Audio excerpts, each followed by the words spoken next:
नमस्कारम। आप सबों के अपने चैनल एकांत में आप लोगों का स्वागत है। और लास्ट क्लास में हम लोग देख रहे थे कि पत्र का फॉर्मेटिंग कैसे लिखा जाएगा। एग्जैक्टली अगर बात करें पत्र कैसे क्वेश्चन कैसे पूछे जाएंगे, तो इस तरीके से आपके बोर्ड एग्ज़ाम में प्रश्न रहेंगे।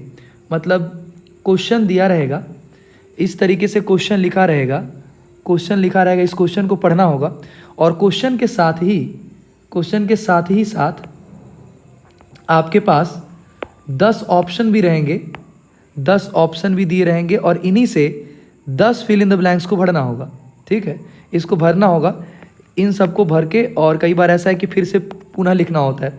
तो इन्हीं फॉर्मेट को और एक एक क्वेश्चन जो है ये कैसे करना है इसे हम देखेंगे अभी एक एक करके।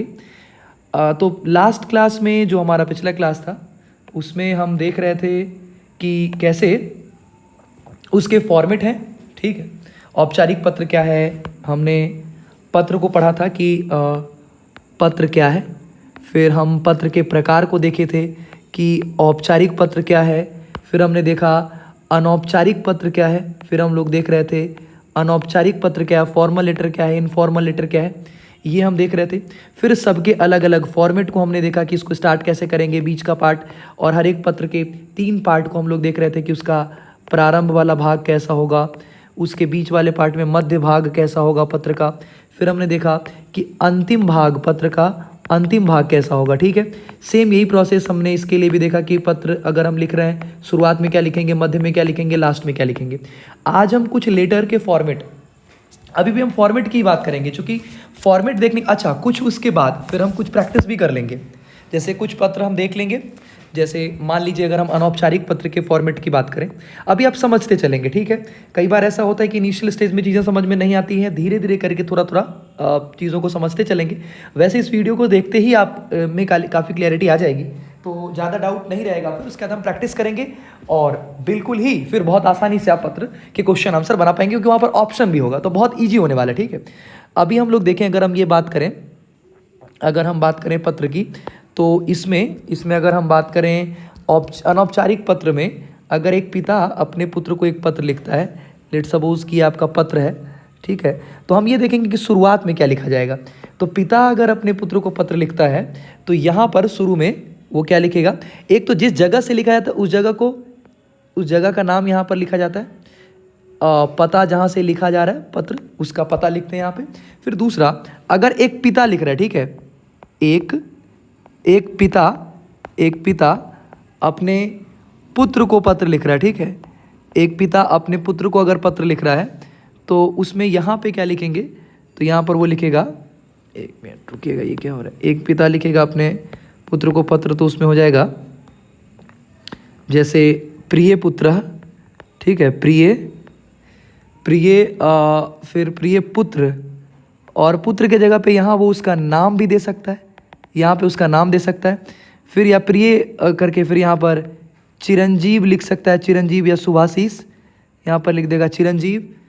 ठीक है, और फिर उसके बाद उनसे हुई बातचीत, चूँकि इसमें जो बातचीत होगी ये यहाँ पर लिखा जाएगा। और फिर लास्ट में, यहाँ पर लास्ट में लिखेगा त्वदीय, तुम्हारा शुभचिंतक, या त्वदीय जनकः, तुम्हारा त्वदीय जनकः, तुम्हारा पिता या शुभचिंतक, और फिर वो अपना नाम, और ऐसे करके कंक्लूड करेगा। तो ये मैं फॉर्मेट की बात कर रहा हूँ, उस फॉर्मेट की बात कर रहा हूँ जिसे हमें देखना है। ये एक फॉर्मेट हो गया। फिर अगर मान लो कि कोई, अच्छा पुत्र अगर पिता को लिखता है इसके ठीक अगेंस्ट, तो अगर पुत्र लिखता है तो यहाँ पर क्या लिखेगा, आदरणीय पितृभ्यः, क्या लिखेगा, आदरणीय पितृभ्यः, या आदरणीय पितृ महोदय जनकः। ठीक है, ये लिख के, और फिर यहाँ पर सादर प्रणाम लिख सकता है, या फिर लिख सकता है नमो नमः। ठीक है, दूसरा क्या होगा, नमो नमः होगा। और फिर उसके बाद अपनी बातचीत, और फिर यहाँ पर होगा भवदीय पुत्र, आपका पुत्र, भवदीय पुत्र, आपका पुत्र, फिर यहाँ पर नाम। तो ये फॉर्मेटिंग में शुरुआत और लास्ट की बात कर रहा हूँ। ठीक है, अगर एक मित्र लिख रहा है, अच्छा बड़ा भाई लिख रहा है तो आदरणीय भ्राता, छोटा भाई लिख रहा है तो प्रिय अनुज। ठीक है, कुछ और भी फॉर्मेट की अगर हम बात करें, यहाँ पर अगर लिख रहा है तो ये हो जाएगा प्रिय अनुजः। ठीक है, प्रिय अनुजः। ठीक है, फिर उसके बाद यहाँ पर छोटे को लिख रहा हूँ, तो छोटे को हम क्या लिख सकते हैं? शुभाशीर्वाद, शुभाशीष, शुभाशीर्वादम, ठीक है, शुभाशीर्वादम। और फिर हम उससे बातचीत करेंगे और फिर लिखेंगे त्वदीय अग्रज, त्वदीय भ्राता, तुम्हारा भाई, त्वदीय भ्राता, और फिर यहाँ पर नाम। तो इस तरीके से देखिए मोटे तौर पर हम फॉर्मेटिंग को समझने की कोशिश कर रहे हैं। देखो लास्ट क्लास में भी और भी हम पत्र की प्रैक्टिस करेंगे। लास्ट क्लास में भी हम क्या देख रहे थे कि ये लेट सपोज कि 1 मिनट, ये मान लीजिए कि आपका पत्र है, ठीक है। तो पत्र का शुरुआत वाला भाग क्या होगा, फिर पत्र का मध्य भाग क्या होगा, ये तो अनसर्टेन है, ये तो फिक्स नहीं है, ये तो अनसर्टेन है। लेकिन पत्र का प्रारंभिक भाग, ठीक है, पत्र का अंतिम भाग, ठीक है। अगर हम बात करें पत्र का अंतिम भाग, लास्ट पार्ट, ये तो फिक्स है। और पत्र के मध्य भाग की अगर हम बात करें, ये 3 पार्ट है किसी भी पत्र का। उसमें शुरुआत में हमने देखा, अभी हमने देखा है कुछ एग्जाम्पल्स भी कि कैसे हम इन सभी शब्दों को ध्यान रख सकते हैं। मतलब आप इन फॉर्मेट में इन चीज़ों को ध्यान रखेंगे तो बड़े आसानी से। अच्छा, बड़ी बहन है, बड़े भाई हैं, तो जैसे मान लीजिए यहाँ पर हम लिख रहे हैं, यहाँ पर अगर हम लिखते हैं बहन लिख रही है आदरणीय भ्राता, बहन बड़े भाई को लिख रही है, तो क्या लिख सकती है? तो यहाँ पे लिख सकती है आदरणीय भ्राता। आप चूँकि बड़े हैं तो नमो नमः या प्रणाम होगा, नमो नमः ये हो गया संबोधन, जहाँ से लिखा जा रहा है वहाँ का पता। फिर उसके बाद बीच की बातचीत, ठीक है, जो बातचीत करना है वो, ठीक। और फिर उसके बाद हम इसमें देखेंगे भवदीय भगनी, भगनी मतलब बहन होता है, ठीक है। तो आपकी बहन, तो इसका हो जाएगा भवदीय भगिनी, फिर अपना नाम भी लिख सकती है और इस तरीके से ये कंक्लूड हो जाएगा। फिर अगर हम आगे बात करें छोटी, अगर मतलब भाई छोटी बहन को लिख रहा है, अगर प्रिय भगिनी शुभाशीर्वादम, भाई बड़ा है अब, ठीक है। इसमें अभी उसमें हमने देखा कि बहन छोटी है और बड़े भाई को लिख रही है। अब भाई बड़ा है तो वो लिख सकता है प्रिय, और उसका नाम भी लिख सकता है प्रिय शालिनी, प्रिय, और फिर प्रिय करके फिर प्रिय भगिनी भी लिख सकता है, प्रिय भगिनी, शुभाशीषम, शुभाशीर्वादम, ठीक है, शुभाशीर्वादम, ठीक है, शुभाशीर्वादम, फिर शुभाशीर्वाद दे दिया उसे। और फिर उसके बाद यहाँ पर फिर उसे बीच के पॉइंट्स लिखने होंगे।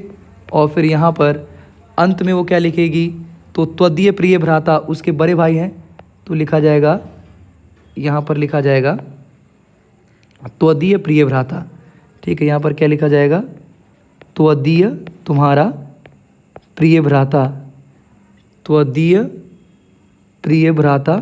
और फिर वो अपना नाम लिखेंगे जो बड़े भाई हैं वो। इस तरीके से आप मोटे तौर पर अगर देखें तो ये फॉर्मेट जो हम लोग देख रहे हैं कि कैसे प्रारंभ होगा, फिर हमने यहाँ पर देखा, फिर इस तरीके से कि छोटे भाई को कैसे लिखा जाएगा, फिर शुरुआत में हमने देखा, और अल्टीमेटली क्वेश्चन ऐसा रहेगा, ठीक है। अगर हम बात करें तो क्वेश्चन में फॉर्मेट दिया रहेगा, ठीक है, फॉर्मेट दिया रहेगा, खाली स्थान को भरना होगा। अगर हम इसकी बात करें तो इसको भरना, इसकी भी प्रैक्टिस करेंगे हम लोग, ठीक है। अभी मोटे तौर पर रफ स्केच मैं बता रहा हूँ आप लोगों को कि कैसे शुरुआत में कैसे शब्द इस्तेमाल करने हैं, ठीक है, ताकि आप आसानी से, ठीक है। अगर हम बात करें इन सभी के थ्रू हम ये समझने जानने की कोशिश कर रहे हैं, इसके समझने जानने में लगे हुए हैं कि किसी भी पत्र की शुरुआत कैसे होती है, पत्र को हम प्रारंभ कैसे करते हैं, पत्र का प्रारंभिक भाग, फिर पत्र का मध्य भाग क्या है, ठीक है, और फिर पत्र किसका समाप्ति, पत्र का अंतिम भाग कैसा है। इस प्रकार से हम ये तीनों पार्ट पत्र का, ठीक है, अगर हम बात करें पत्र के तीनों पार्ट की हम बात करेंगे कि पत्र के शुरुआत में क्या लिखा जाएगा, पत्र के मध्य भाग में क्या लिखा जाएगा, और पत्र का अंतिम हिस्सा क्या होगा। अभी इसी की प्रैक्टिस कर रहे हैं हम, ठीक है, अभी हम इसी की प्रैक्टिस कर रहे हैं। पत्र का प्रारंभिक भाग, पत्र का प्रारंभ, ठीक है, पत्र का मध्य भाग और पत्र का अंतिम भाग, ठीक है, पत्र का अंतिम भाग, ये तीनों पार्ट को हम समझने जानने की कोशिश करेंगे अगले क्लास में। बहुत जल्द मिल रहा हूँ मैं और भी प्रैक्टिस करवाऊँगा। ख्याल रखिए अपना। अंत तक सुनने के लिए बहुत धन्यवाद। और भी इंटरेस्टिंग चीज़ें आप लोगों को मिलेंगी और बहुत जल्द मिलते हैं हम लोग अगले वीडियो में और भी इंपॉर्टेंट टॉपिक के साथ। तब तक ख्याल रखिए अपना, हंसते मुस्कुराते रहिए। थैंक यू एवरीवन, धन्यवाद। हम